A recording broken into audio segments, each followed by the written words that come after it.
Di bulan Ramadan ya, di setiap masjid ya, setiap malam tu penuh dengan jemaah yang bersolat tarawih.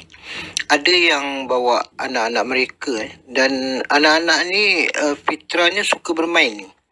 Dan ini membuat pentadbir masjid dan juga para jemaah tidak senang dengan adanya kanak-kanak ini. Jadi mereka tu tuduh anak-anak ni mengganggu orang solat atau kotorkan ruang masjid. Ada yang mengusir anak-anak di masjid dan bahkan kata-kata kasar yang dikeluarkan penjaga masjid terhadap anak-anak ini.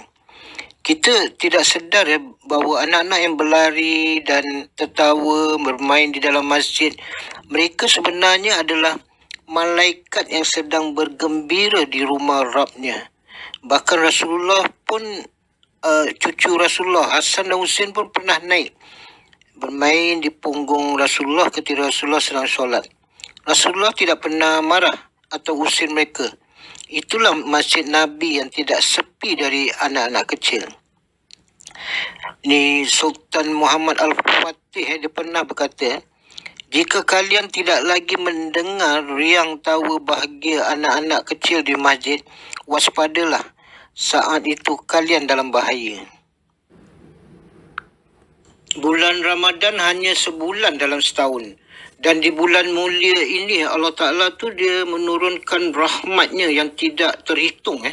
Banyak kelebihan di bulan ini. Dihapuskan dosa-dosa kita, diberi pahala berganda-ganda. Dan di bulan Ramadan ini akan menentukan bagaimana hidup kita di 11 bulan mendatang. Ini bulan penentuan. Seandainya amalan-amalan kita berjalan dengan baik dan diterima Allah Ta'ala, insyaAllah di 11 bulan mendatang, hidup kita tu akan bertambah baik. Ditambah rezeki dari sumber yang kita tidak mengetahui. Dijauhi bala, diberi kesihatan, dan keluarga pun insyaAllah hidup sejahtera. Sebaliknya, sekiranya di bulan Ramadan ini kita abaikan, kita tidak berpuasa, tidak beribadah, kita tidak ambil kesempatan di bulan ini, tidak ambil kesempatan rahmat Allah, jadi na'udzubillah min zalik.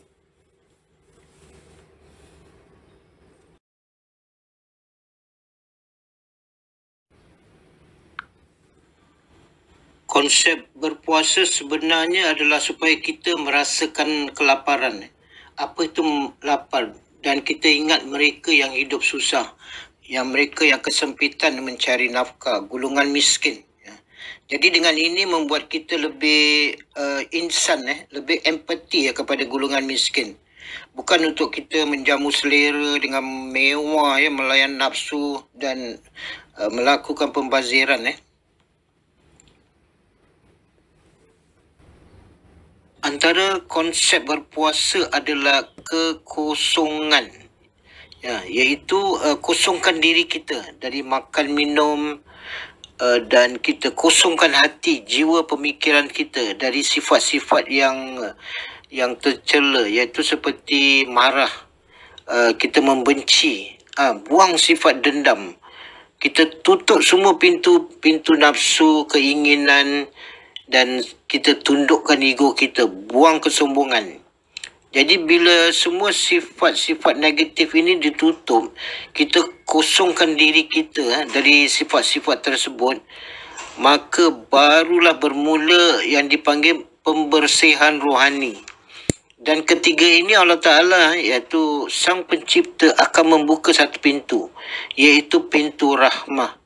Dengan karunia-Nya, kemurahan Allah Ta'ala, maka berlimpah-limpah rahmat, akan diberi rezeki, kita akan mendapat kemudahan, dan insyaAllah doa-doa ibadah kita senang diterima. Allah Subhanahu Wa Ta'ala angkatkan ibadah puasa, kerana puasa adalah amalan, dipanggil amalan sir, iaitu amalan rahasia. Dan puasa adalah amalan batin. Dalam berpuasa, seseorang itu ia sedang menahan diri. Dia mengatasi nafsunya, menjaga lidah, kata-kata yang diucapkan, dia menahan marah. Dan sambil itu dia menundukkan ego dan kesombongannya.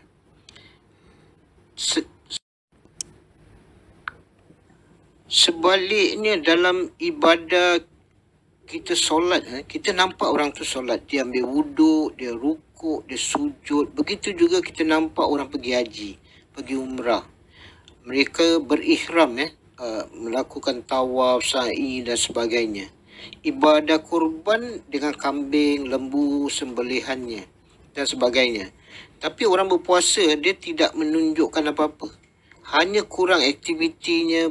Sebenarnya perjuangan orang berpuasa itu adalah perjuangan, struggle-nya adalah internal, batin.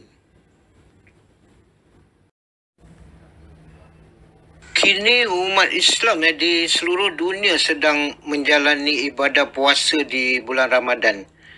Dan kelak kita akan menyambut Syawal. Namun terdapat satu golongan yang masih struggle dengan berpuasa. Dan bila tiba Syawal tu, diorang akan kesunyian. Kita menyambut hari raya. Diorang tu akan merasa kesunyian. Tidak seperti umat Islam yang lain. Mereka adalah golongan mualaf. Mereka tu golongan mualaf, saudara baru kita. Sebaiknya kita dampingilah mereka, rapat dengan mereka, jangan pinggirkan mereka, agar mereka dapat merasakan silaturahmi, dapat merasakan persaudaraan dan kemeriahan berhari raya. Golongan mualaf ni, diorang tu telah meninggalkan keluarga, cara hidup dan agama mereka, dan mendapat hidayah dan berhijrah ke agama Islam. Jadi Allah Ta'ala tu dan Rasul memuliakan mereka, dan mereka mendapat ganjaran istimewa sebagai ini golongan mu'alaf. Jadi seperti firman Allah di Al-Quran, di akhir zaman ni ribuan manusia akan memeluk agama Islam. Contohnya di Singapura je setiap tahun tu dalam 600 saudara baru. Kalau di US tu lebih 30,000 setahun memeluk agama Islam.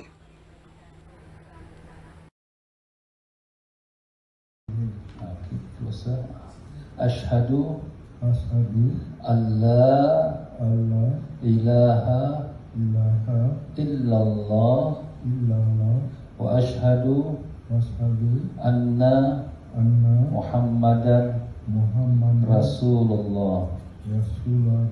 I bear witness that there is no God except Allah, and I bear witness that Muhammad, Prophet of Allah.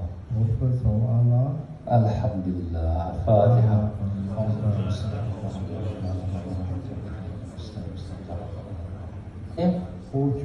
Hojul, inshallah, Allah give him a good name, inshallah. I mean, thank you, Brother Hojul. Thank you very much. Okay. Alhamdulillah. Alhamdulillah, brothers and sisters.